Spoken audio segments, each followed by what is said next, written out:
సరే, దేవుడు ఒకవేళ అతను పాపం చేస్తున్నాడు చూపించాడు అనుకో, అంటే ఏం చేయమని చూపించాడు? ఇంటికి వస్తాడు సాయంత్రం, చొక్కా పట్టుకొని చించి పడే,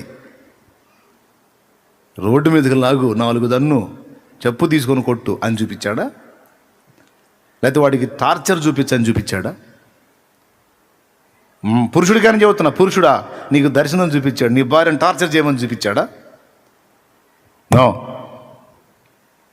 ఒకవేళ ఎవరైనా నీ సంబంధాలు కీడులో పడుతుంటే, పాపంలో పడుతుంటే, ఒకవేళ నీకు దేవుడు బయలుపరిస్తే ఎందుకు బయలుపరుస్తాడో తెలుసా? వారు చెడిపోకుండాన్నట్లు వారి కొరకు ప్రార్థించు నిశ్శబ్దంగా.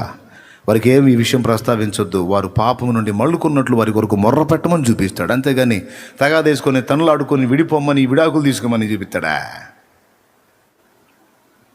మంచి అనుకున్న దానిలో నుంచే సైతాన్ ఎలాగొస్తున్నాడో, ఏ విధంగా మనల్ని దారి మళ్ళిస్తున్నాడో చూడండి.